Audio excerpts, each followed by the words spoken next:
नमस्कार, मैं doctor Amisha Bharat homeopathy से। और आज मैं आपको बताऊंगी एक ऐसी बीमारी के बारे में जो धीरे धीरे आपके जॉइंट्स को पूरी तरीके से डैमेज कर देती है या ख़त्म कर देती है। हम बात करेंगे आज रूमेटॉइड अर्थराइटिस RA के बारे में। मैं आपको बताऊंगी कि इससे आप कैसे बच सकते हैं, ये क्या होता है, किन कारणों से हो सकता है और क्या क्या बचाव हमें इससे करने चाहिए। सबसे पहले हम जानते हैं कि रूमेटॉइड अर्थराइटिस होता क्या है। रूमेटॉइड अर्थराइटिस एक ऑटो इम्यून डिसऑर्डर है। ऑटो इम्यून यानी कि आपके जो इम्यून सेल्स हैं वो हाइपर एक्टिव हो जाते हैं। अगर मैं शुरू से आपको ये समझाऊं तो हमारे जो इम्यून सेल्स होते हैं उनका काम होता है कि बॉडी में कोई भी बैक्टीरिया या वायरस आ रहा है तो उससे लड़के हमारी बॉडी को इन्फेक्शन या किसी भी बीमारी से बचाने का। लेकिन अगर यही इम्यून सेल्स बहुत ज़्यादा एक्टिव हो गए हैं तो ये अपनी बॉडी के ही सेल्स को बाहर के सेल्स की तरह समझ के कंफ्यूज होके उन पर अटैक करने लगते हैं। तो इस बीमारी में क्या होता है कि आपके जो इम्यून सेल्स हैं वो जॉइंट के सेल्स पर अटैक करने लगते हैं, जिसकी वजह से आपको देखने को मिलेगा सूजन देखने को मिलेगी, अकड़न देखने को मिलेगी, आपकी जो उंगलियां हैं उसमें डिफॉर्मिटीज़ होंगी यानी आपकी उंगलियां टेढ़ी होने लगेंगी और सुबह उठते ही साथ सबसे ज़्यादा अकड़न महसूस होगी और ये अकड़न आपकी आराम करने के बाद भी नहीं जाएगी। पिछले कुछ वीडियो में जब मैंने आपको ऑस्टियोआर्थराइटिस के बारे में बताया था तो मैंने बताया था कि ऑस्टियोआर्थराइटिस और रूमेटॉइड अर्थराइटिस में यही फ़र्क है। ऑस्टियोआर्थराइटिस में आपकी जो अकड़न है वो आराम करने के बाद चली जाएगी, लेकिन रूमेटॉइड अर्थराइटिस में अक्सर पेशेंट्स बताते हैं कि मैम सुबह उठने के आधे घंटे तक हमारी उंगलियों में अकड़न रहती है, दर्द होता है और सूजन रहती है। इसके साथ साथ और क्या होता है, आपको लो ग्रेड फीवर हो सकता है, पेन बहुत ज़्यादा रहेगा आपको। और ये इस बीमारी के जितने भी सिम्टम्स हैं वो सिमेट्रिकल होते हैं, यानी अगर आपके एक हाथ में प्रॉब्लम हो रही है तो आपके दूसरे हाथ की फिंगर्स में भी ये प्रॉब्लम हो सकती है। अब जानते हैं कि ये होते किस कारण से है। सबसे बड़ा कारण जो इसका है वो है जेनेटिक, यानी अगर आपकी फैमिली में किसी को रूमेटॉइड अर्थराइटिस रहा है तो वो आपको होने के भी बहुत ज़्यादा हाई चांसेस रहते हैं। अगर हम बात करें ऐसा क्यों होता है, क्योंकि HLA-DR1 या फिर HLA-DR4 जो जीन्स होते हैं उनके ऑल्ट्रेशन की वजह से हमें ऐसा देखने को मिलता है।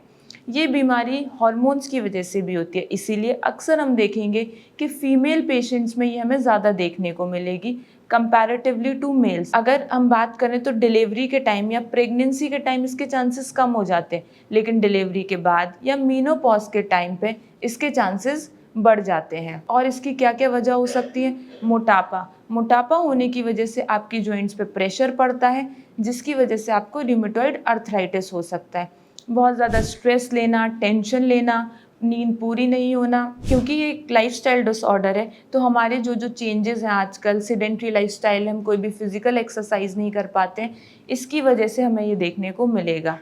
अब जानते हैं सबसे इम्पॉर्टेंट बात कि हम इससे बच कैसे सकते हैं। इससे बचने के लिए हमें अपनी लाइफस्टाइल में कुछ चेंजेस करने पड़ेंगे। जैसे सबसे इम्पॉर्टेंट है डाइट। हमें अपनी डाइट में ऐसे फूड इंक्लूड करने हैं जो हमें इससे बचा सकते हैं, जिसमें आएंगे ओमेगा 3 फैटी एसिड्स जो कि आपको अलसी के बीज में मिलेंगे, वॉलनट्स यानी कि अखरोट में मिलेंगे। अगर आप नॉनवेज डाइट ले सकते हैं तो आप फ़िश ले सकते हैं। फ़िश में भर भर के ओमेगा 3 फैटी एसिड्स होता है। इसके अलावा आपको एंटीऑक्सीडेंट रिच फूड लेने हैं, यानी आपको हल्दी, अदरक, लहसुन, अनार, इस सब में भर भर के एंटीऑक्सीडेंट्स होते हैं जो आपको इस डिजीज़ से बचा सकते हैं। आपको बाहर की ड्रिंक्स जिसमें बहुत ज़्यादा शुगर है वो अवॉइड करना है। कोल्ड ड्रिंक, सोडाज, इन सबको अवॉइड करना है, क्योंकि इससे क्या होता है, आपका जो इन्फ्लेमेशन है वो ट्रिगर होता है और आपको रूमेटॉइड अर्थराइटिस हो सकता है, या फिर जिसको पहले से है उसकी कंडीशन एग्रावेट हो जाती है। पेशेंट्स अक्सर आकर बताते हैं अगर उन्होंने एक दिन पहले किसी पार्टी में कोल्ड ड्रिंक्स या फिर कोई ऐसी ड्रिंक ले ली है तो उनका इन्फ्लेमेशन ट्रिगर होने की वजह से दूसरी मॉर्निंग उनको बहुत ज़्यादा पेन होता है फिंगर्स में।